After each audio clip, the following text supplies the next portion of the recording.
the beginning of the split, I didn't really think that Origen would be a top team. I am super proud of everyone in the team because we have made it. We are really good. It's going to be Fnatic against Fnatic. The fact that we actually have done it separate ways proved to me that we were the best players. I always thought about this, like it would be so good to actually be facing them in the finals. I don't know that it's fate and Origen versus Fnatic, but I just know that we will win. I think it's going to be definitely a close game against Origen. I feel like we can actually beat them. It's actually the team that gives us the hardest time. I think we have a good chance of winning this best of 5, but it's gonna take a lot of work. It's just crazy. The fact that we're here playing them is already what I dreamt of. It was my personal goal to at least play the final. We just want to prove that our team is actually the best. I think it's gonna be a great final. We are actually the best 2 teams in Europe right now. What are you going to cheer for?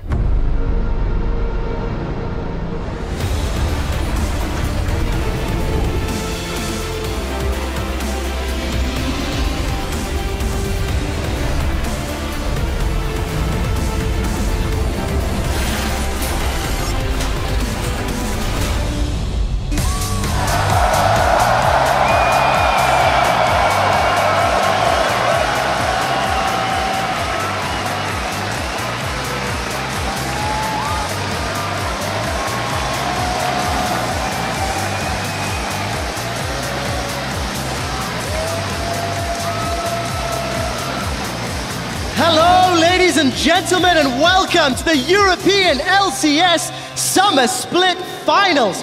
We are live from Stockholm, Sweden, and Yellowstar said it best. Who will you be cheering for? The fans have queued up, sat down, and they're ready for Fnatic to take on Origen in the best of 5. And if any team is gonna beat Fnatic here in Europe, it will have to be Origen. We see them here walking on stage. Nils in the back, then Mithy, of course. This team, they can't do it. Yeah, if any team is going to do it, but however, Fnatic, they have Huni, they have Reckless, and most especially they have their captain Yellowstar to lead the front, and it's going to be a damn hard task. And from the sounds of things, they've got the support of the entire stadium behind us. I'm Quickshot with Crepo and Deficio. We're going to be bringing you all of the action later in the day. Before that, though, we want to wish Pyra all the best. He's currently off ill, and hopefully we'll have a speedy recovery. Before we get to the games, we do need to do some pre-match analysis, so let's head over to the analyst desk, where Shox is joined by a few experts.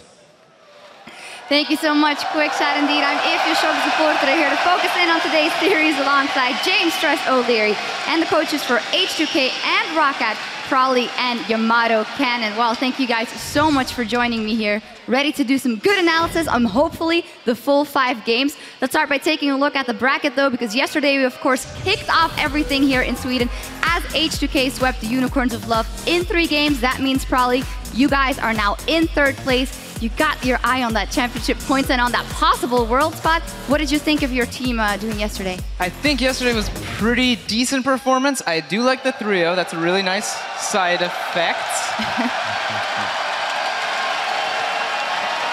Please. Thank you very much.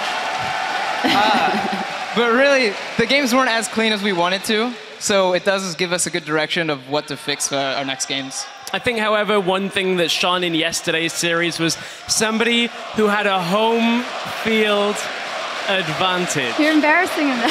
Seems like somebody else has a bit of a home field right now as well, probably. But, you know, Hjanen in yesterday's games here in his home country going absolutely huge. 25.5 KDA in the 3 games as Tristana and Sivir. You know, very strong performance, back to the form that we've seen from Hjanen in the past. Actually, that was, in the post-game interview, the happiest that I've ever seen Hjanen. I think, how much did it really mean to him yesterday doing that? Man, I think this whole split he's been just cheesing us and not playing like this, because he could have done this for so long, so he just waited for Sweden so he could do it just to, you know, make his Swedish fans proud. Well, sadly on the other side though,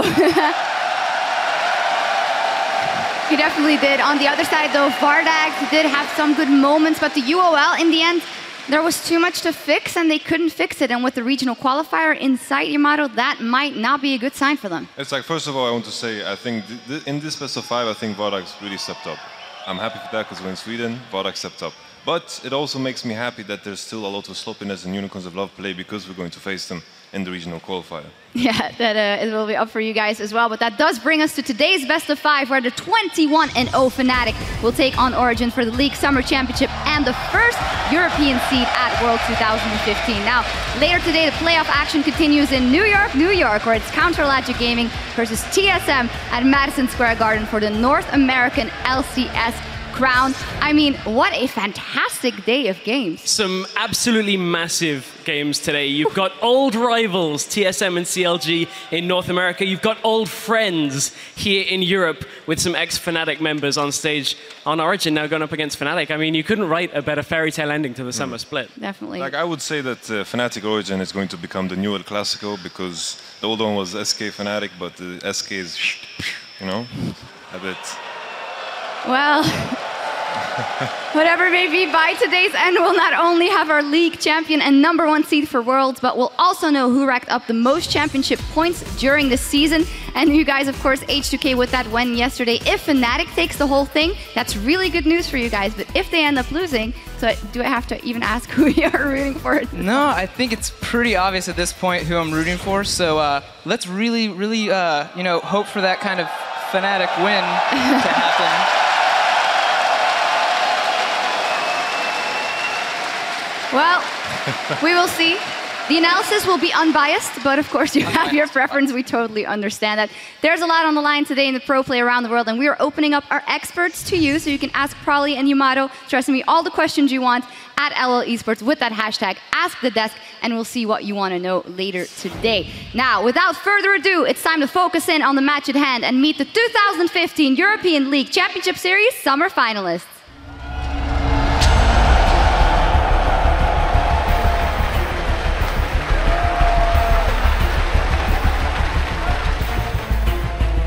This is kind of like the old Fnatic against the new Fnatic. The best two teams are facing for the title. We have been the team to beat during the whole split. We both know how we play, so it's gonna be a lot about mind game. The biggest goal here for us is getting first seed. Not having the first seed would be a bit disappointed. We have made it, we are really good, and I feel like we can actually beat them. For me, when I'm playing Origen, it really feels like I'm being put to test. I just know that we will win. We can take easily again in the final. We're gonna have to come in strong to fight them off. We have the advantage. It's going to be Fnatic against Fnatic. What are you going to cheer for? Ladies and gentlemen, please join me in welcoming the finalists competing today for the European LCS Summer Split Championship, Fnatic and Origen.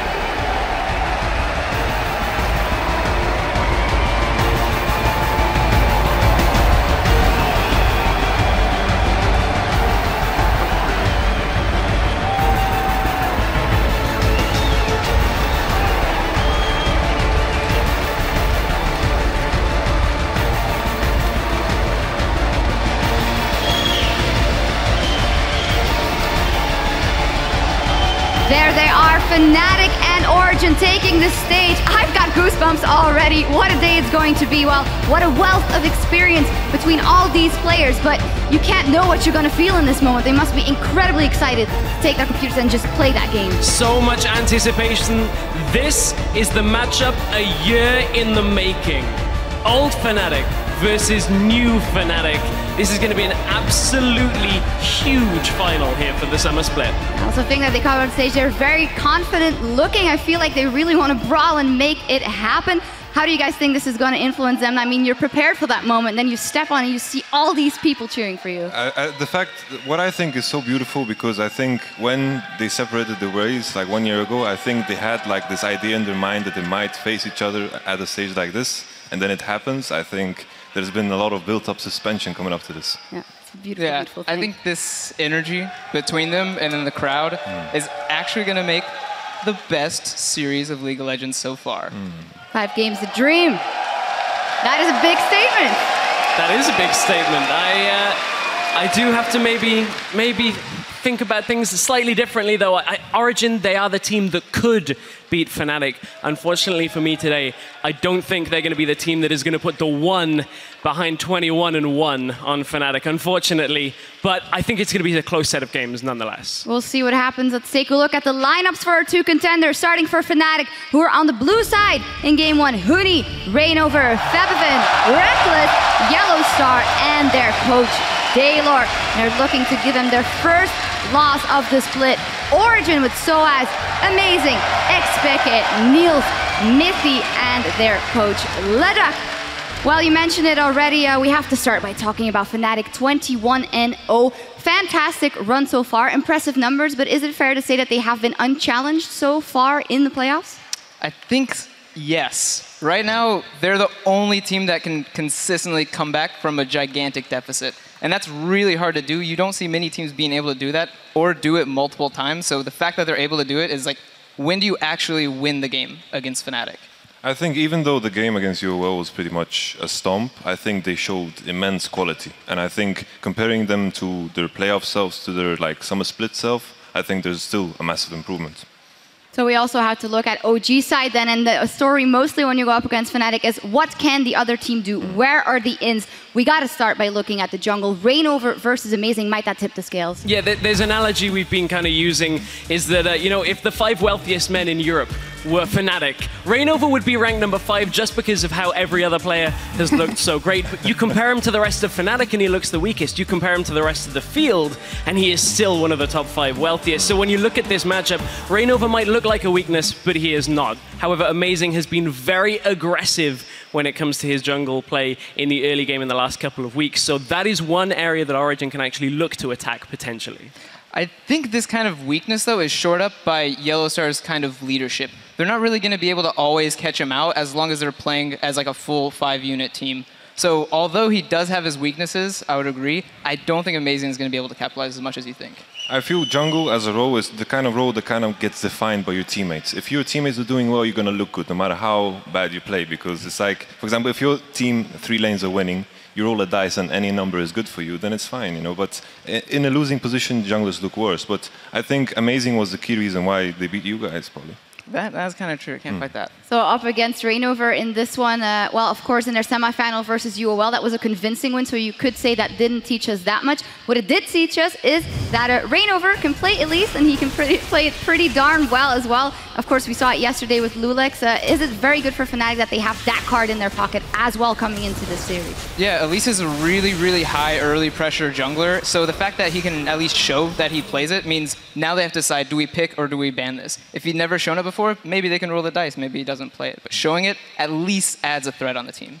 For sure. I think the biggest question for me coming into the playoffs is like, is Lulex and Reignover going to pick up the new champions? And that question has been answered with the correct answer. Definitely. Let's look at the mid lane, though, as well. Febiven versus Xpeke, because Yamato, we have been talking about this a lot, that you feel that Xpeke is kind of the weak link on that team. Yeah, he's kind of the Reignover of Origen, of course. I feel that Xpeke, I'm kind of hoping that against HK he was kind of hiding what he's going to show because he was picking up that Ahri. And Ahri, to me, even though Ahri has had a good run during the playoffs, so it kind of contradicts what I'm going to say now, but I think Ahri is one of the weaker champions right now in the meta. And I think the biggest advantage Febiven has coming into this is the fact that he plays the Emperor of Shurima, Azir. Can you say that again? Emperor of Shurima. That was great, yeah. I mean, I do agree Febi probably has a better Azir, but Febi hasn't really shown Ahri recently, and he hasn't shown Fizz yet, which in my opinion is a terrifying mid lane to play against. So by Peke being able to bring that out, I think that kind of digs him out of the ditch you're digging him. Like Febiven is the kind of guy that kind of sticks to a few champions. That's why I'm hoping Peke is going to bring out something new here. I hope so, but if there's one player, unfortunately, that over the summer split didn't show us too much that was new, that's Peke. He showed us a lot of Vladimir, which isn't around anymore. We looked at his recent champions, only a couple shared between the two of them. I wonder whether Xpeke will go to kind of like the later scaling Orianas that we have seen. it just depends what the team wants to play. But I do think that Xpeke, his experience, is what could allow him to settle himself into that mid lane matchup and maybe give Forbidden a bigger run for his money than people would expect. Yeah, it's all the factors we have to keep into account if we look at a game like this. And one of the people that will have that experience, but also the rush of playing here, is Reckless in that bottom lane. And it'll be very important for them, that bottom lane matchup. You guys also think that there might be... you gotta give him his moment. There might also be a big opportunity, though, for OG to make something happen in that bottom lane. Yeah, I definitely think OG is going to be the aggressors in this right now. So it's really up to them if they can keep an eye on the map, know where Reignover is, and play aggressive when they need it. And Fnatic side, I think they're going to be the ones on the back foot the whole game. I think they're going to be trying to survive the 2v2, and I think they're going to really have to push into the 2v1 meta for them. Go ahead. No, after you, Yamato. Okay. Like, I just wanted to point out the fact that I think the biggest advantage Origen has is the fact that they can both play around the top lane and the bot lane. We've seen Fnatic mostly play around Huni and transition that pressure, and I feel like Origen can do both things. I think, though, when you look at Origen specifically in a lane swap, we just saw the stats up there about how good Fnatic are in a lane swap. One thing Origen specifically do with Soaz is they don't give him the farm. After the first tower dies, Origen actually punish Soaz quite a lot, don't allow him to get farm, and then rely on bringing Amazing to the top lane or teleporting with Soaz. So that's one area that Fnatic can exploit from Origen, is if Origen don't get Soaz back into the game with a play, that's an area that Origen could end up struggling. Now let's talk about that matchup with Huni versus Soaz there. Their most recently played picks. A wealth of experience, especially on the side of Soaz. Who are you calling for? Of course, Huni is the obvious favorite here, because to me, Huni is one of the best top lanes in the world. But I feel like in terms of champion pool, I feel like Soaz has so much experience that he's not going to really get destroyed, as we've seen multiple times Huni has done to a lot of top laners in the split. One on your team also, sadly enough. Well, we will see what happens in that one. Now, for now, though, before things get underway, we're going to step on stage and speak with the man that led Fnatic to yet another LCS final and Worlds 2015, Yellowstar. Thank you very much, Sharks. I'm here with Bora Yellowstar Kim before he heads on stage for his 6th LCS final and for his amazing contribution to Fnatic, leading them to 21 straight victories. He has been awarded with the MVP, the most valuable player here in the European LCS for the summer split. Now, first off, once again, you're at the top of Europe alongside Origen. You were the man who led Fnatic here. How does getting this award feel to you? I always do the analogy to when you harvest something, you know, and you take care of it every day with a constant hard work, you will finally deserve something in the end. And this is the proof of the result. And I'm really happy about that. But not only for me, I think for my teammates as well. Very humble, I like it. But I've got to talk about Worlds because you have not missed a single World so far. How do you remain so good for so long in so many years? I don't know. I'm always surrounded by my teammates. Without them, I wouldn't be able to do so. And just keep the work, and that's how you do it. Yeah, a good work ethic, very good for other players aspiring to be like yourself, Yellowstar. And now you only have a couple minutes left before you face Origen here. Spoke to Reckless yesterday, doesn't think it will be the 24-0 split. What's your take on that? How's this series going to go? I don't know, you guys will see, but I think it will be a close series and with very good games. So let's go. Well, let's go. Thank you very much for taking the time to talk to me. Congratulations once again on the award. We're going to throw it back to the analyst desk to take a look at Fnatic by the numbers. Why, thank you so much, Pulse. Always fantastic to hear for Yellowstar. He's going to be joining his team to get ready for Game 1. But let's look at that team, because it's almost become common that we say, yeah, they won again, 21-0, but we have to look at the numbers and how good they are doing. They're also voted the All-Pro team, all of them, including their coach from the panel of experts and teams themselves. But it's almost amazing. They are making history. They are, as Paul said, Fnatic by the numbers. Let's take a look at some of those numbers. The last loss for Fnatic was against SK Telecom T1 in Game 5 of the Mid-Season Invitational. This is the 6th LCS final for the franchise. They've only lost in 1. Coming into this weekend, Fnatic have some record-breaking numbers because of their clean play and great macro-level strategy. They had 3 of the 5 top player KDAs in the summer split. They had the most towers, they had the most barons, they had the highest average gold lead at 10 minutes, 20 minutes. I want to stop you right there. I feel like we can keep going with the stats, but I do want to know from the coaches as well who've played against him, what is it outside of the numbers that makes Fnatic rise above and beyond? The game's only done when you kill the Nexus against Fnatic. You can have that gigantic gold lead and it really doesn't matter. And that's kind of Fnatic's thing. Is like, you're literally never going to end this game until the very last second. I feel that Fnatic is an example for every team in the West. They're doing it correct. And I feel the thing that impresses me the most about Fnatic, even though they've kept winning, they didn't really hit a brick wall. Some of the teams, they have a win streak, hit a brick wall, and then they kind of stop improving. Fnatic has kept improving all the time, even though they've kept winning. Yeah, Fnatic looking incredibly scary. That means OG, they have their work cut out for them. But if anyone can upset the #1 team in Europe, it is OG. Well, it's time to get this final underway. So we're going to send it over to the guys at the caster desk. Thank you very much, Sharks. Fnatic against Origen in a best-of-5. For Origen, they can get to the World Championships 2 ways. Beat Fnatic here today, or win the regional qualifier by playing 2 best-of-5s. We're going to get in picks and bans. 5.14, we're still on the same patch. What are the priority picks for both of these teams? We saw Fnatic in the semi-final focus Power Viva versus Uniconsolov. They can look to do the same versus Xpeke here. Victor Ban is very likely, because we haven't seen that Azir pick. We saw Febiven play, which is going to be a big deal in this matchup. Yeah, I think everybody kind of forgot about Azir once he got nerfed. He lost the knockup. Obviously, the Shurima Shuffle isn't coming out anymore, but now with the new build, just that attack speed coming out of Nashor's and just does so much damage, especially in the late game. And when you play Fnatic, you can bet your money that the match will eventually end up in the late game. So Azir could be yet another comeback mechanic, and we've seen Xpeke. He's been spamming it in solo queue with mixed results. And now we see very standard things still in Europe on 5.14. A lot of AD carry focused early on in the pick and ban phase, Kalista and Sivir. So Fnatic not opting to first pick it for Reckless, even though we have seen that a few times, and 3 AD carry bans so far. Yeah, we might actually see a 4th coming out. Fnatic has banned Vayne in the past. Neil's known to be a bit of a Vayne player at times, so perhaps Fnatic takes their approach, what they did against Uniconsolov. They said, okay, we find your weak spot, we ban 3 picks there.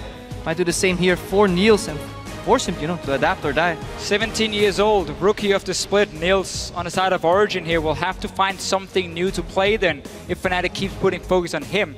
Azir, we talked about it, how Febiven plays it. Peke only been practicing. One thing I do want to mention, Lulu is a champion that has shown to be popular for both of these teams and is available. Keep thinking about Victor and Fizz as this draft goes on. Very important picks. You might see early pressure on the Victor and see if Xpeke can play the Fizz well enough, to match that lane and just survive, or whether he'll get pushed in over and over and just Victor late game team fights. For Fnatic's style, fantastic. And Fnatic now target what was the blind pick for Xpeke in the semi-final, the Ahri. That does tell me Victor is going to be the first pick for Fnatic. There are obviously still things like Lulu open, Shen has been a strong pick for them, but not necessarily a first pick. And then, of course, Elise in the jungle. Both guys showed it. Yeah, we have to remember that Rumble is shared between Soaz and Huni as well. Both fantastic Rumble players. So, a lot of options here. We'll have to see who do they take first and what do they want to react with. When Azir is banned and Ahri is banned, I mean, Victor is just such a contested pick now. His value goes really, really high up as like the safe mid lane pick who can do almost everything you want. We know Fnatic, they love to scale into the late game and have these strong team fights. He would fit in really nicely there. And that Victor, 5 games played for Febiven, his second most popular Rumble, as you talked about a few minutes ago. The most played champion for both Soaz and Fnatic, with Huni across the split, but it will be the early Elise. Yeah, the analyst has touched upon this already. The matchup in the jungle, if you want to take down Fnatic, you got to hit him in the foundation. Reignover is always ready to help his lane, whether he's shadowing, counter-ganking, or just straight up ganking for his lanes. Being able to have a favorable jungle matchup is obviously going to go a long way to targeting Reignover. If he picks Elise, there's almost none, if any, stronger junglers in the early game. So that's a good approach by Fnatic, covering their grounds in that regard. And what we saw Amazing do beforehand, if Elise was gone, he would go for Gragas or Rek'Sai, the most standard junglers for him, especially the Gragas is really good when it comes to get that late game scaling as a jungler. But this again, we quickly highlight the Elise. We didn't know if teams want to first pick it. Now we get to see the priority from Fnatic. And we were talking about the Victor pick, and one possible reason that Origen simply doesn't want to lock it in yet is because they want to hold on to that counter pick advantage.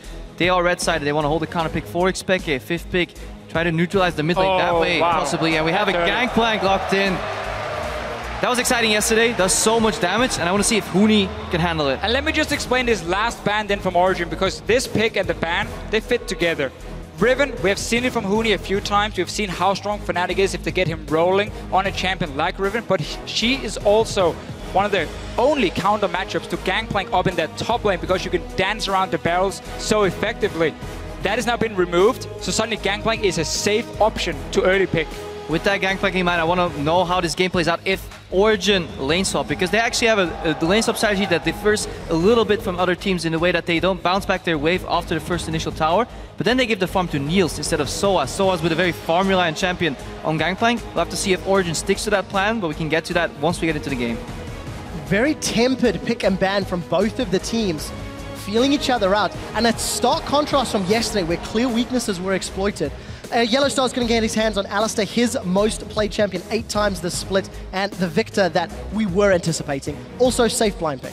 And Alistar is going to be a very important pick for both teams, honestly. If you follow how we just mentioned, Origen is a team that prefers the standard lane, so that's how they can beat Fnatic, we feel, in the early game. Alistar, if there is a lane swap from Fnatic, enables that roam from Yellowstar, which is so effective. Yeah, and I really want to see this Braum pick come out from Origen. I think it's fantastic in the sense that it can stop a lot of Victor's damage, or at least redirect it to the support. Because Fnatic right now, they have so much control in terms of roams, making picks, and just zone control in teamfights. There's almost no other support you could take that can match or deal with that. So Braum, fantastic pick here for Origen. And then, as we pointed out earlier, standard jungler that Amazing goes back onto, still has early pressure on the Gragas. Body Slam Flash can make sick plays. We saw I Will Dominate over in NA with a beautiful flash prediction. So hopefully Amazing was watching that. That's the thing about the jungle matchup. Yamato Cannon quickly talked about it. Yes, you might have a weaker jungler in the early game, but if your team plays around that, you can survive it. You can get to mid game, get to late game, let that Cinderhulk stack up, and then get into team fights where Elise, her impact, is basically kind of land a cocoon on someone and then just be a little bit of a tank. Nothing compared to Gragas in the later stages. So Origen running very good scaling if you look at Soaz, and of course Amazing. Then we got that mid-game spike from Niels we see so often for Origen. Fnatic will round out their team composition. It is the Lulu that we mentioned earlier, and Rekkles going to go to one of the last remaining somewhat scaling AD carries. Yeah, when Fnatic used to play this style, they often locked in Janna to protect their carries, and they basically played around Rekkles, reminiscent of that games that he had on Kalista, where Lulu would just speed him forward, keep him alive, and he would be at the front dealing so much damage. Now replaces that with a Tristana. I think fantastic carry, carry really hard, but hard to play into the Braum.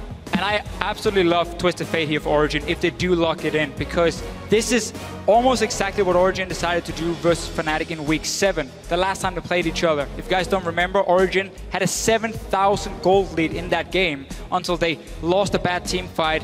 Suddenly the game snowballed out of control in favor of Fnatic. But the Twisted Fate, when you already have the split pushing threat of a Gangplank and a safe AD carry in the Corki, you can sit in a side lane, that could have worked really well, but they decided to swap it up instead and run poke.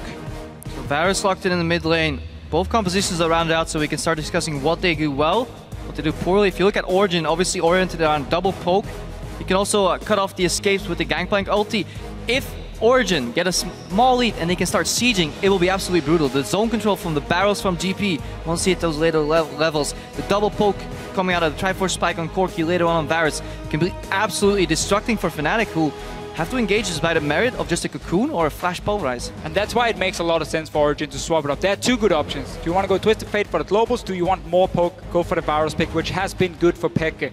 Gangplank adds in even more value, also in poke if he's with the team. The barrel mechanic to zone you off towers, or again, if you want to run at the Gangplank, well, there's a barrel in your face, crits you for about 1,000 in the late game, and suddenly that fight is basically over. So a lot of ways now for Origen. They can 1-4, they can even group all 5 members together around objectives and land that poke, which is going to be super effective. Fnatic gotta make sure they don't fall behind. Well, Fnatic were able to bounce back from falling behind the last time these two teams met. Fair enough. And I remember Rekkles yesterday talking about the matchup. He said, we don't care that we're 21-0. We're only 2-0 against Origen. That's what he was feeling. You've got the team comps on your screen in just a moment. The crowd, we know who you're voting for, but jump on Twitter and let us know if you think Origen or Fnatic will be picking up Game 1 in this best of 5 live from Stockholm, Sweden, where the winner will guarantee the first place seed going to the World Championships. And I just want to highlight the beauty of this Braum pick one more time. It is for me a poke facilitator, which means if you siege and Braum connects Q, it will become so easy for Varus, Corki, even Gangplank to follow up with the poke. You don't even need to proc Winter's Bite or Concussive Blows. Just can get the slow. So if Origen can group up, they'll do mean things to Fnatic. However, Fnatic is fantastic at playing around that. They easily identify the win conditions of other teams' compositions and play around it. That has been their strength throughout the split. And we feel, and we've discussed, if Origen can get those standard lanes, that might be a way into it. Let's see how Fnatic play around it. Neither team going for deep vision at all, and a very defensive start. I think for Origen right here is you want to make sure that Gangplank gets a free lane. You want to make sure he can farm up. He scales so well into late game, and he can turn almost any lane into a farm lane. And then because we know how strong he's late on, it is in favor of him and his team. But at the same time, if it is a lane swap, Braum is a fantastic early roamer as well with the skirmish potential, so they can match the Alistar. There are good ways for Origen to play out this early game, and that's also why we don't see them take any risk and like invade into the jungle of Fnatic and try and play some wards early on. And obviously Soaz can start a camp with his barrel. This is something we saw yesterday as well from Vizicsacsi, rather Odoamne, the Gangplank, and helping clear the farm with that GP passive, get the barrel stacks. We do see Meals and Mithy actually moving their way top, so despite the pros of being in standard lanes, it looks like Origen may initiate this themselves. So they're going to swell up top. We didn't get to see the pathing Mithy, or at least didn't notice it if you walked by the ward. He was pinged out. Oh no, so he was pinged. So he walked from the north, which means he was spotted, but Fnatic is fine as well, taking the 2v1 in this case. So what Mithy and Niels are doing right now, they're guaranteeing that the map gets evenly divided. Left half to Origen, right half to Fnatic. That's why they're invading the jungle. They want to spot out if Reignover was doing in camp. Huni is now just going to verify that they're not doing in camp, counting how many jungle camps are up, just keeping track of information. Huni will start double jungling. However, Soaz and Amazing have already initiated the late swap, so they are one move ahead. Huni very clearly expected standard lanes, because he was hiding up here in the top. He wasn't ready to double jungle in case what we see from teams is if you have no clue where the lanes are going, you just start double jungling from the get-go. You take the two camps, you share, you get level 2 each, and then you TP top in the one-on-one lane or in the 1v2 lane if that is the case. As a top laner, he was sitting top here, so he's been set behind. Soaz can return to lane. He should get this tower and of course the gold from it later on. So early advantage to Origen. Initiating the swap and catching Fnatic a little unawares. The tower's being focused. We do see that both Reignover and Huni have made their way down towards the bottom half, and we will see that tower pressured out shortly. Yeah, that tower should go down a little slower on Fnatic's side because, of course, they were a little slow to the lane swap party. I just want to see where this wave goes. Is Origen going to do what they did in the previous games? Bounce the wave to Niels, get him fed, make him the carry, or are they going to give the Gangplank the farm he so desperately needs? The difference here is that when Origen gave the farm to Niels, it was Origen on the bottom side of the map because it was H2K running away from them, always swapping top side. And then Soaz had to return to the top lane, and he always had that wave pushing against him, and he needed help to push it out. For now, he's there with Niels. Niels is trying to stay sharing the gold. Sharing at least. Okay, so that's sharing a step is forward caring, for Soaz. Yeah, before he got nothing, now he gets half. That is a good point about playing at the bottom side of the map. Fnatic, or Origen rather, will swap their bot lane back to the bottom side of the map so they at least can contest dragons and early objectives. Like looking to do the same. Huni, his wave's bouncing toward him. And Brexit is in that annoying situation now, where if you do give the tower over to your AD carry, you don't have enough gold for pickaxe. So when you do recall, you have to like look at the shop and be like, I really want that pickaxe, I can't afford it, so you get a second Doran's Blade, which is of course not as effective. The Corki, itemizing towards the Trinity Force is so easy. Their early components are very effective. Much more comfortable power spike, as it were. We did catch a brief glimpse there of both Febiven and Peck in the mid lane, both running Flash Cleanse. Both got hard CC and great wave clear, expecting that just to be a farm fest unless somebody roams or gets involved from the jungle. Now after this lane swap initiated by Origen, we started the day by saying how Fnatic were better in lane swap, but if you look at the farm, Huni is 14 CS behind his compadre Soaz right there, and usually the way Huni comes back from a deficit is making a fantastic teleport play. So you have to keep in mind, what is he going to do with that DP? Yellowstar looking to maybe even flash over the Raptors, and they have their eyes set on expected combo. He flashed! Wow! Yellowstar flashed from the Raptor camp and does get Peke's flash down. While we see Niels in the bottom lane, he's shoving out the tower with the help of Amazing. And if you look up top, Soaz is defending while Rekkles is getting in his face. And if you wonder why Huni left that bottom lane, instead of taking the wave, push back towards him, get some farm, get some experience, because Fnatic was so delayed with that level 1 start at taking down the tower, OG could swap down to the bottom lane, push his wave in, and if Huni stayed, they would just 4-man tower dive him. Source would just TP down once he saw 2-man top. No flash on Peke. But he has cleanse. He's going to sidestep the cocoon. The laser's going to connect. Teleport from Soaz. Is he going to cancel it? No, he's going to arrive. So, Summoner Spell used, and with the numbers advantage and the tower secured, Origen are now going to set themselves up on the Dragon. Wanted to use it to get down towards the bottom side anyway. Needs to make sure he can catch the wave once it hits up top though. So TP advantage for Fnatic at least after 2 ganks in a row against Peke. This is one of the reasons Varus as a pick has fallen a little bit out of the meta again here in Europe. Teams have figured out we can early camp him and then he's very easy to shut down. Yeah, beautiful escapes by Xpeke there. Sidestepping. That Dragon's really hard to kill in the early game but goes uncontested. Soaz managed to freeze the wave too, so he's safely firing. He's going to extend that lead, or at least keep it the same number of CS compared to Huni. Huni now has teleport advantage, but at the same time he wants to keep farming. It's a very tough choice for him. This again, the key thing about how Origen was a step ahead of Fnatic, because they got to now kill a second tower and once again bounce the wave. Make sure the tower killed all your own minions. When the next one follows, they push down towards you. So they keep getting lanes for Soaz where you can pick up more farm than Huni. And it's paying off. Still 15 CS in the lead as we're getting closer to 7 minutes. Rekkles does have a small lead over Niels, but I think Fnatic are hoping this will standardize out. You can see Rekkles, Tristana only a couple times versus Niels Corki, but he's picked up an Avarice Blade and 2 Dorans. That's going to take a long time before he gets that BF sword. Does mean that his build becomes very gold efficient. That early Avarice Blade is going to stack up and just generate so much gold for him. He's also looking to go for a quick 3rd item power spike with the Last Whisper, so he's going to go Infinity Edge, Static Shift into Last Whisper, and he's going to spike very early. He's not going to hit that super strong part where you have IHPD, but he'll get the armor pen a lot earlier. So the later part will come earlier, but the earlier part will come later. Something like that. Definitely not very strong at the moment, but if you're on AD carry and you're forced to go back anyway because you keep swapping the lanes around, gotta use the gold you have. Now, 2 members are defending from Origen. This can be a risky dive from Fnatic, but they do have teleport. Mythy showing himself might stop this dive because now 3 guys are here. It is incredibly hard to dive anybody that has assistance from Abram because he can simply redirect the damage with his shield. Also concussive blows. Incredibly hard to play around because 1 tag is all you need and then teammate can proc that stun for you. Kind of wisely back off. Yellowstar is very angry about this. Very good read though from Mythy. Looking at the map saying, okay, Huni's not a threat, so we can easily push his wave out with Niels on his own. We have a few early wards on the top side, so we didn't spot Reignover either. Okay, where can they be on the map? Bottom side is being shoved up. Rekkles keeps playing aggressive. There can only be 1 place, and he recalls and returns and stops the dive. High-level strategy is a process of elimination, just the same way you do it with deep warding on jungle camps. Good read here by Origen. But still, it's so hard to get a lead against Fnatic. Gold-wise, 200 golden difference right now. Rekkles jumps forward, and this is what they want to do. They want to speed him up every time he gets there, put the E on top of him, and then proxy Q from Huni. If he's behind, he can still offer utility. And if you take a look at Fnatic's playstyle, considering they have Alistar, considering they have Elise, 2 of arguably the best tower diving champions in the game, Yellowstar's tried twice to tower dive somebody from Origen and has been unable to make it work.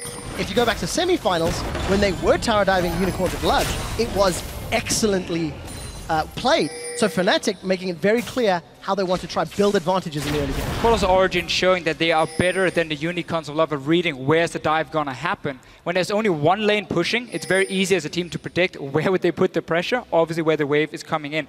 Standard build though from Huni, he's realizing I'm not getting any farm. He's going for full cooldown reduction on the Lulu for Relnomicon as the first item with the boots, and he's just going to beat the utility bot in the top. While Fnatic hasn't found any merit in their dives, they just put enough pressure to slow down Amazing in his jungle. Look at the CS difference here, 14.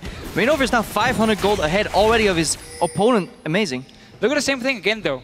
Fnatic, they send 3 guys top. They keep moving Yellowstar and Reignover with where Rekkles is pushing the waves. But you see at the same time, Mythy now returned to the tower. You see Amazing was moving topside. So both teams are basically saying, we know where we want to dive, and the other team saying, we know where you want to dive. And they're both meeting each other every single time, and therefore nothing happens from it. And of course, when both teams are reading the same book, it means they're even in everything except dragons. Gold is even, towers is even. CS relatively even, despite the fact that Huni's down. He's currently 500 gold behind Soaz in that top lane. And there's, of course, the lane swap gold differences that we've come to expect as averages. This game is by no means any average game. Yeah, well, the team gold is even. It is funneled into different players. Reignover has a lead over Amazing. Huni's obviously behind Soaz. We'll have to see once the teams start playing through their strengths, once the grouping comes out from Origen, if they can siege on Fnatic and punish them, deny that wave clear from the Victor E with the Braum shield. If they can do that, then they can start getting additional towers, global gold, and perhaps manage the lead they so desperately need to take a game of Fnatic. And that's why I really agree with the approach Origen is taking of let's defend the lane Nils is in and make sure he cannot get killed by Fnatic, because it means Soaz is one-on-one in another lane. He keeps getting farmed a lot more than Huni, and you want to make sure, even though he wasn't a lane swap, that he hits that Trinity Force fairly early, because that mid game is your time to group. That's where you can poke down with barrels, Varus Q, rockets from the Corki, and Fnatic's wave clear is going to be obviously the Victor sitting in there in that mid lane, but if he takes a bit of poke damage, he's forced away from the tower. And if we go later in the game, who's going to deal with Soaz once this settles into a 4-1? Huni is desperately far behind. The only person that could really do it is Rekkles. Huni being targeted right now. Q from Braum comes in. He has to flash. And doesn't flash. Not going to be able to. Greedy play, saving his flash here. It's not the first time we've seen that. We've seen that a few times. Yeah, teams like to focus him. He wants to save that summoner. He likes to overextend a little bit for farm. Not in this case, of course. He was sitting very far back, but beautiful setup from Origen, doing exactly what Fnatic tried to do against them twice. They do it now once against Fnatic, and it works. And you can see Huni again, the focus. Huni falling further behind Soaz. And he went for a full cooldown reduction build. Doesn't matter though, if you can't even cast your abilities once, CDR is going to be useless. Leaves him with very little HP. He's incredibly far behind, especially... We've been tracking gold, we've been tracking pushes, but what we haven't been tracking is experience. Huni's only level 6 and Soaz is already well up towards level 9, so he's 8.5 right now. Huni, I'm just going to double check here, is roughly 6.2, so more than a 2-level lead on Soaz. It'll be incredibly hard to stop the split push coming out later. In the remaining part of Origen, they can safely push in any lane that they want, just 4-man. They have disengage and poke. Yeah, we need to see Origen keep the 4-1 going because of how strong Soaz is. Also add in the fact his ulti, of course, is global. He can assist with it. Normally, Gangplank is fantastic at setting up dragons, but because he's so strong, let him apply pressure there. He can always TP down and join in case a fight breaks out. And we do see that Reynov is going for the AP build. Runeglaive into Sork Shoes, and it's Fnatic that have actually started themselves off the dragon. Origen are nearby, and there are teleports up. Forcing a fight on the dragon, but stolen by Amazing. You hide your weaknesses. Huni still has his flash. Reignover goes up. Fnatic's trying to get away. No stunts coming in yet. Glacial Fissure comes out. Cannon Barrage down. Origen able to secure the second dragon. So Origen gets the dragon. Fnatic started it. They knew there could be a fight. Soaz as well joined in even after the dragon was gone. And that means Huni can return to that top lane, try and catch a little bit of farm for himself. Both top laners use the TP. That is usually how you hide your weaknesses. It is by grouping, and if you're overall even on gold, obviously getting a weak member to the team, trying to make a play that way is what you want to do as Fnatic. However, Origen were ready for it, and they managed to steal that crucial dragon. They're already at 2 right now.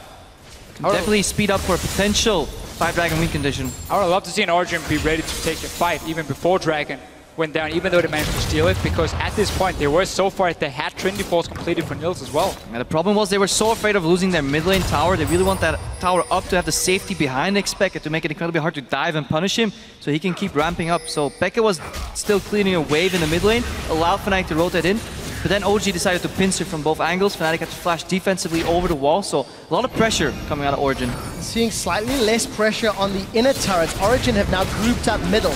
Using the advantage they have built up, Featherman's wave clear completely nullified by Mithy, and it looks like Origen, they're going to try focus this tower down. There's a 2-man stun into a 2-man knocker. Yellowstar is going to get out. Fnatic have got their first kill. They're trying to run down Pekka, but crucially, that tower stays alive, if only for a few more seconds. Origen, the minions died here. They stayed just to finish it, but they can keep doing this. There's no TP in Source. That's one of the reasons he's joining the team. We see the zone control of the barrels. Also, Gangplank passive works on towers, so taking them down is going to go so fast with double Trinity Force and the Gangplank here. Huni, a few rockets. Yeah, we all held our breath for that next piercing arrow. Didn't come through, and Origen, 2 waves later, secure their 3rd tower. They extend the gold lead ever so slightly, and if we go back to the Week 7 matchup between these two teams, it stayed very even for a very long period of time before Origen punished a Fnatic mistake. Something you have to keep in mind for this matchup is cooldown management. Unbreakable right now is on a 16-second cooldown. Victor can launch a laser every 6 or 7 seconds, so while if he can deny one type of wave clear, you have to be ready for the second shot, because that's what they got caught off guard. Origen tried to finish the tower, but then suddenly Victor damage comes out and you see what they can do to bunched up opponents. So Origen will definitely have to spread out, calmly poke. Don't do what H2K did yesterday. Don't get greedy. Slowly play out your lead, play to your strengths, and hide your weaknesses. These cooldowns is just one of the reasons I love the Victor build Febiven is going for, where you don't waste time on building Morel Nomicon. You get the CDR boots instead, and then you start building towards your late game items, the Death Cap. Lute and Zeko, potentially, we have seen the movement speed build a few times on Victor's versus Poke, where you get Lute and Zeko now, and you get so much extra mobility to dodge around these abilities and get in range of the backline. Because if you look at Origen's side here, get to Varus or Corki, Victor can one-shot him. Yeah, so Victor could, in theory, one-shot them, but I think Soaz, Niels, and Peke might want to share shots. 2 Trinity Forces completed. You've seen the Brutalize and the Manny continue to stack. Soaz is 75 CS ahead of Huni. And let that speak for itself. Huni right now still trying to catch up in levels. Level 8 versus level 10. And Soaz, I think, is very, very close to upgrading his Cannon Barrage. 400 Silver Serpents. We'll see what he decides to upgrade first. It won't be too long before he can. After looking at a little bit more Gangplank, after the games yesterday, talked to Wonderware, the top laner for Team Dignitas EU, who just qualified for the EU LCS. A lot of Gangplank players also prefer getting more damage on that old team to start. Febiven, though, taking a lot of damage here. Did use the cleanse to get away. Hesitation on mid D. That ultimate could have connected and forced a flash on Febiven, but just was a little bit too slow. But it was enough to zone him up the tower. He has Unbreakable. Ooh. Look at the damage. Rainover eats 1 barrel and arrow and is chunked to 20%. This is all Origen needs to do.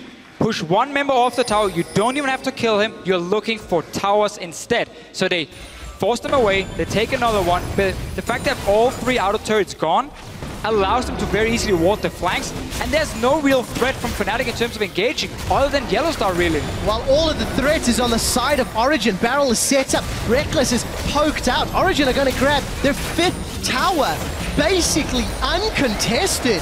And if there were any non-believers in the audience, they have been stunned. Origen have shown up, and they started the lane swap that started the slow grind to a 2,000 gold lead, a tower lead, and all of the map pressure. That little change for Origen in the last pick when they were thinking about the Twisted Fate, said, wait a minute, Fnatic has barely any form of engage right here. We can very easily run a poke composition and we can just slowly but surely force them off towers, take them down, and get a gold lead from it. Very, very smart pick and ban phase.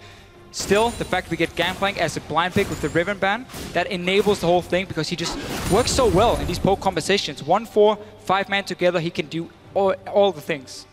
All the things and all the things well with a 60 CS advantage. We did see some posturing around the previous Dragon. 30 seconds before it spawns, Origen have got all of the deep vision to play with and a teleport. Cannon Barrage will be up soon as well. Now, Origen are in that phase of the game where H2K yesterday was getting a little greedy. They got a lot of outer turrets, but it's kind of too early to start thinking about Baron. Yes, 20 minutes Baron spawns, but it's incredibly hard to take that down efficiently because Baron does so much damage. Teams can come at you and just kill you when you're doing it. So what they need to do is just slow down, inch forward the vision, and slowly set up for the next Dragon, and then completely choke Fnatic out of their own jungle, steal away their buffs, their raptors, their wolves, and then eventually move towards the Baron. Beauty of poke compositions. They really want the Baron buff because it makes them insanely overpowered. If you can barely clear the minions, what can you do against the amount of poke? But they're very weak at taking the Baron because they rarely have anyone who can really tank it, and you don't want to get caught in a Baron pit. And we see the 3rd Dragon being taken by Origen, and just, to touch on that point, that's why when poke meta was rampant, we saw poke versus poke. It was very often these weird standups around the Baron pit. Both really wanted it, but neither could secure it. So we'll need to see if Origen have learned from that. They do the right thing though. They steal away red buff, leave some deep vision. Likely see Niels rotate to the mid lane or even top later, and then get some more deep vision on the left side of the map. Slowly setting up that 4-1 Baron control with Soaz split pushing. This is a thing we have seen this game as well, and something Origen has shown all split long.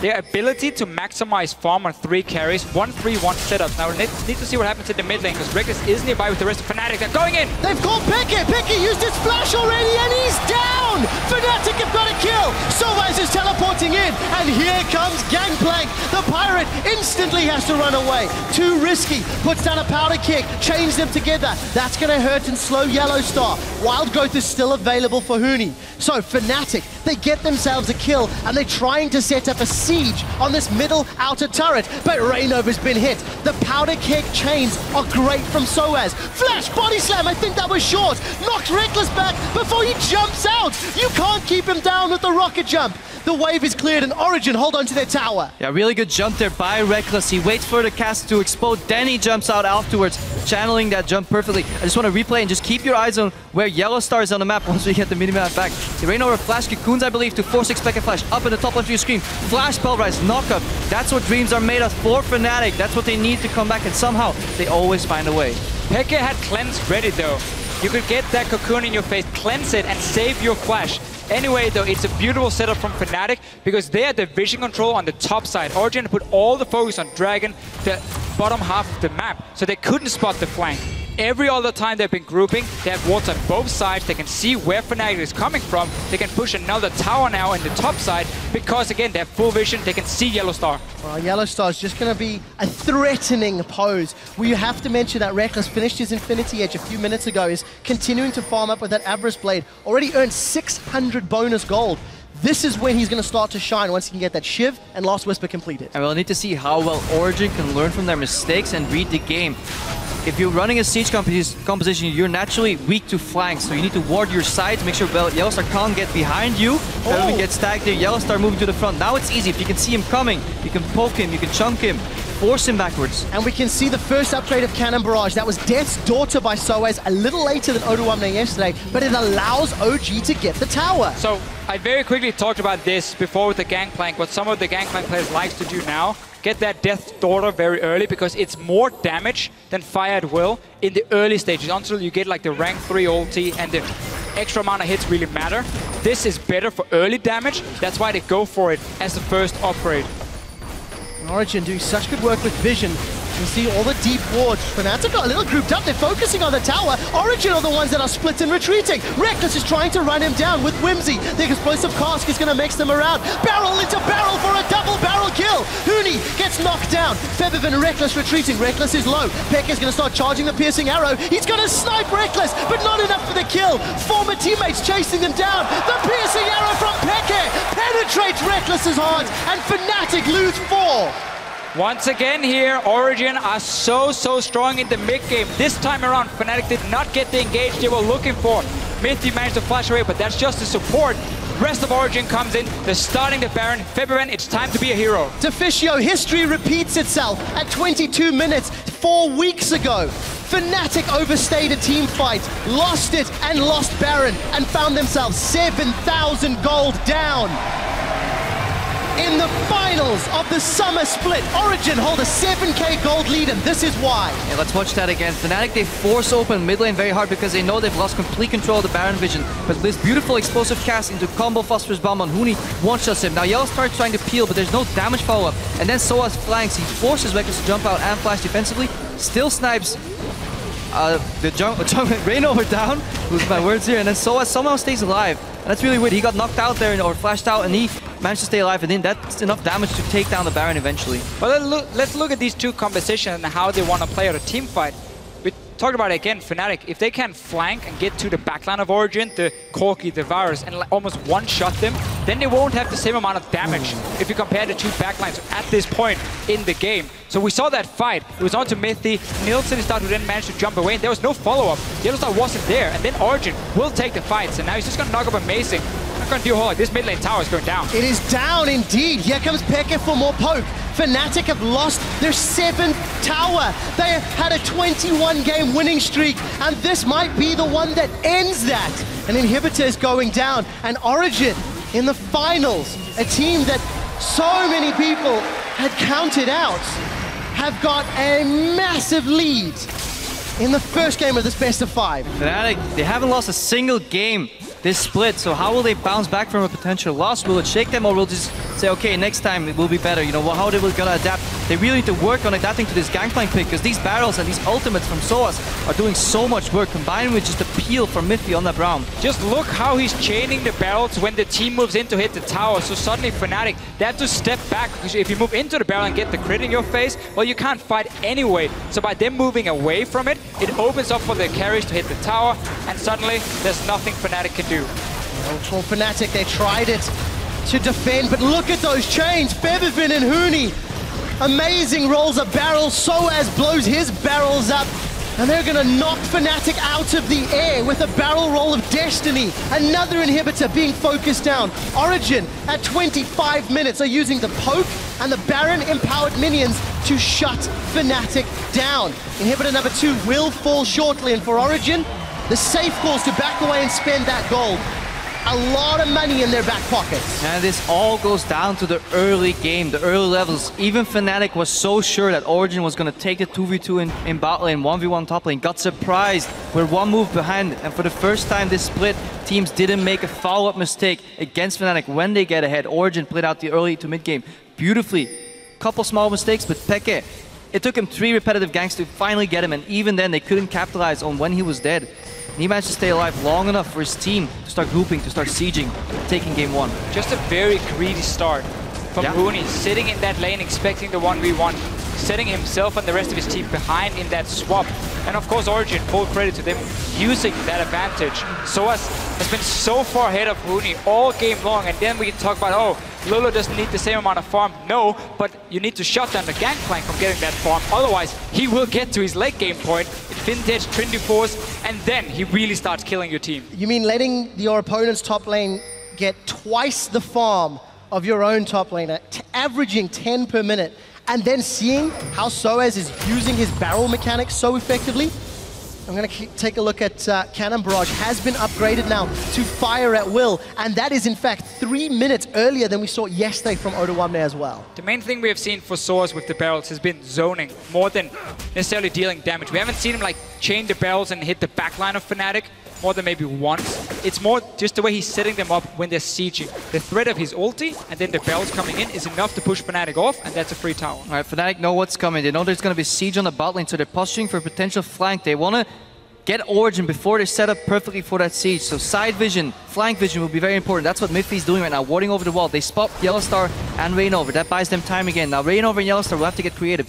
Look for Flash Pulverize, Flash Cocoon. Fnatic will want to force something before they inevitably get sieged off this tower. So we have the banner of command from Miffy, one of the supports who introduced it here in Europe, obviously to empower the push even more.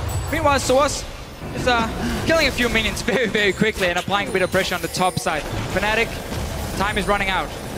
For Origen, time is just starting. If they beat Fnatic, they will take the #1 seed in the World Championships for Europe. And this may be the start of that push. Soaz is on the Nexus turret. Febiven and Huni have been pulled away to try and deal with one pirate. He's got a tower. Soaz is looking for another tower. He's got some minions to deal with first. The Cannon Barrage is going down, and the rest of Origen, they've been engaged on. Yellowstar's looking for the fight. They've got Miffy, but he's not a damage dealer. That's an aggressive rocket jump forward. Soaz has the help of the minions. Origen are on to the Nexus. Oh, see, Soaz forced away. Fnatic are going to try dig deep and try to protect their base. But he's pulling all of Fnatic back to the Nexus so Nils can take down the last outer turret. Origen, they are still in full control.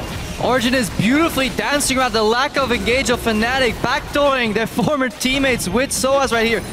Third inhibitor falls, Nexus is exposed. How long will it take? Not that long, Crepo. Fnatic are trying to wave clear this out, and maybe a few minutes of life remain. Origen have peeled back and have played a near flawless game to push Fnatic into their Nexus. I love to watch Soaz on a pick where he can be annoying. As annoying as possible, where he can split push, where he can move behind enemy lines and kill everyone 1 versus 1. Gangplank is perfect for him. Both him and Xpeke are 2 of the players in Europe who's the best at basically playing solo. Yep. Always setting up these plays for themselves. So the fact that Gangplank is now in the mix means both teams, we know Huni has been playing it a lot as well, will suddenly have to either first pick it or ban it. And that playstyle also reflects in the builds of the remaining teammates. Niels, for example, went for the Bloodthirster second after Triforce because he knows he doesn't need more damage. All he needs to do is clean up, add some pressure, poke and siege, and just stay alive somehow if inevitably he does get flashed on. That was Fnatic's Hail Mary right there. Q flash from Yellowstar, but it wasn't enough. All they had to do was sacrifice Mithy, wait for the split push. They traded support for 2 Nexus towers. Pretty sure Quickshot would take that one. And talking about the damage part here, what is Reignover doing? Ruined Glaive, Hourglass on Elise. I mean, come on, you don't have to be an AP carry. Go for Cinderhulk, get a Locket early on, or at least get some tanky stats for yourself. Locket probably not the most effective in this case, but there's at least some magic damage. But tank Elise is a lot better because you already have enough early game power just with your very, very strong base damage. You're now trying to be basically an assassin, yet there's no way for you to ever get in there and deal the damage. So I really disagree with his build in this game here. 2 Barons secured for Origin. Super minions in the bottom lane, and they're 1.5 minutes away from a potential aspect if they want that as well. For Origin, they're going to set themselves up for the final push very, very shortly. Yeah, and these tempered slow pushes, making sure every minion wave enters the base, making it nigh impossible for the Fnatic to flank. You could look at Yellowstar, he's hiding around the walls, he wants to catch somebody off guard, get sped up, going for the combo here, but misses because Origin could just sidestep, re-engage. But look at the barrel! Fnatic have lost one, they've lost their captain, even through the unbreakable will. Origin are going to push forward. The Chain of Corruption doesn't connect, but it didn't need to because Niels has got himself another kill. Origin are pushing into the Nexus Toast for Fnatic in a 2v5. It's simply not going to happen. For the first time in 3 months, 12 weeks, 6 patches, one team added 1 loss to Fnatic's roster, and it's Origin in the finals. Can we just praise Origin for that pick and ban phase? Such a smart setup with Varus as the last pick. They had all the combinations to build a great poke comp. Braum was there as well to stop some of the wave clear coming in to protect his carries. And we just saw them here. There were no answers for Fnatic. Either you flank with your Alistar, if that is spotted, done. Yeah, Fnatic has been fantastic throughout this year, just playing these low engaged but very high zone control type of composition. Then they steadily get a lead with better rotations, with better map play. But now they found themselves behind, and the very thing that made them excel in the league so far just not allow them to have a comeback mechanic. All they had was Flash Cocoon and Yellowstar flanking, and eventually Origin, they found out, they knew, okay, if Yellowstar can't get behind us, if his Flash is on cooldown, that limits almost all the engage potential, and then we just siege. And beautiful split push from Soaz. That man, yeah, he carried the hell out of that game. Gangplank is OP. He did, but not only the pick and ban, from the minute 1 of execution, it was Origin that started the lane stop. They caught Fnatic off guard. Fnatic tried multiple tower dives that failed. That's not something we hear very often. Origin had the first defeat to Fnatic in summer. I'd love to hear what our analysts have to say because they were all very much on the Fnatic hype train. Well, thank you very much, Trevor. Yeah, 3-0 for Fnatic, 3-0 for Fnatic, 3-0 for Fnatic. Definitely not Origin dismantling them in that first game. I've never been so happy to be wrong. Yeah. Because that was awesome to watch from Origin's point of view. They made a lot of changes coming into this game when it came to how they played the game, their picks and bans. That was growth from Origin rather than Fnatic just giving a game away. I'm actually so super happy because we could have potentially a 5-game final on our hands. I feel when it comes to the pick and ban, I feel like Fnatic kind of set themselves up to be very, very weak against the poke composition. Victor is a champion that has like okay matchups against everything, but the Varus does fine against it, and there was a lack of engage, and you had to do something very, very beautiful to create anything that Yellowstar did in the middle of the game. But I think the pick and ban was the biggest like fault that Fnatic did in this game. Well, I don't know. The pick and ban, I think, could go both ways. I can really see both sides doing well, but once Origin got the lead, and the one time they make a mistake mid lane, they never made it again. They never really let Yellowstar get that flank like the Fisher was saying. They always warded up, and they basically, yeah, never let Fnatic come back because of the way they played. So I think pick and ban was pretty big. Gangplank is annoying as hell. Yeah. But I still think we got a really good series coming up still. Yeah, for sure. I think like Gangplank is going to define this series. For sure. I don't think there's any like hard counter to it. It's kind of hard to stop it from farming because it's always going to farm. Really good in 1v2 as well. And that in mind, I think Gangplank is going to define this entire series. Maybe it's going to be banned every single game. You say it's easy to get farm, but again, it's a big change from Origin. I spoke about it before the first game, where normally they don't give Soaz that farm. They don't give him that experience. This time, they give Soaz everything, and he takes everything away from Fnatic. So good adaptations in the lane swap. Yeah, looking at that though, at the lane swap, usually, even when that happens, even when you guys have gotten a big lead against him, OG in the past has gotten a big lead against him. Fnatic fights their way back. So what did they not do well that they usually do in Fnatic? Well, I think something that they really didn't expect, I guess, is when they pick a support top against a carry top. What they did in the 2v1 was give all this farm onto Tristana. They kept funneling and siphoning all the XP from the top laner to the AD carry.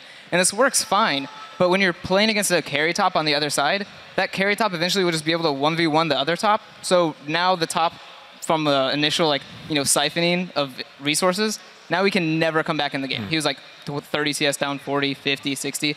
So if it was like carry top versus carry top, maybe I can see it. But as soon as they put this strong Gangplank pick in there, you can't really just give him farm over the other top laner because he'll never come back from that. For sure. My biggest issue was, imagine if they picked, for example, Fizz top lane instead of the Lulu. That is something that can contest the wave against GP very, very well and can actually scale into that matchup very well. And I feel like they had weaker matchup all over the place. They had the weaker composition. That's why I put most of the blame on the pick and banning. Oh, I can see that. I mean, yeah, if you think about it, if you see a Lulu kind of underfarmed, you're just going to push the entire map. You don't really care. If you see a Fizz, maybe he's underfarmed, but you still have to consider his damage. Lulu, you can almost ride off the second she falls behind. That might be an adaptation coming out of Fnatic. With that Lulu underfarmed, GP very much farmed, Tristana ramping up. For me, the moment Xpeke got caught in the mid lane, I actually thought this is one of those moments that Fnatic can absolutely capitalize on and maybe would. But let's pull up the replay, because right after that, OG said no when Fnatic aggressed on them again. I think Fnatic maybe went a little too fast here, we can get some kills out of here and turn it back in our favor, but so good coming out of OG to fight back in that one. It's I've been giving Xpeke a lot of flack, but look at his position. He's firing so many Qs all over the place. Everyone's just dropping on Fnatic. And the key thing is he's hitting so many Qs. And not only is he hitting one person, every skill shot that Origin seemed to throw out in this first game hit multiple people every time they were about to go to an objective. Just the poke coming out from Origin was way better than I've seen them play all split long. Xpeke in playoffs. Xpeke in playoffs. Xpeke in playoffs, and Soaz as well, as you said, on that Gangplank. But we know, as Officio said, he plays best when he can be really, really annoying. It definitely showed in this one. Though, Fnatic, their very first loss in a long time. We actually have a tweet from someone at home who wanted to ask the desk from @LyricWikiChris. Do you think Fnatic would profit more from a loss than from a win regarding their mindset for Worlds? This is so incredibly interesting because we haven't seen this yet in the summer split. How do you think it will affect them? I don't know, man. I love losses. Obviously, you guys know that from my professional career. But for a loss for Fnatic, they've shown they're mentally resilient. So I think this is actually really, really strong for them as a team. They're going to know exactly was it the strategy that was the problem? Was it communication? What actually happened that game? It's no longer oh, we won, but we could do this better. It's going to be oh wait, this is just wrong. We can never do it again. So I think it's really big stepping stone for them. I feel like Fnatic, as I mentioned earlier in the broadcast, that they have found this way to improve regardless of if they lose or win. I think this game was more about hiding their cards more than anything else. I think one other thing to keep in mind, although Fnatic themselves have said the streak didn't really matter to them, it's a little bit of pressure release now. Because you've not got that, oh man, if we lose, that's our streak gone. It's gone.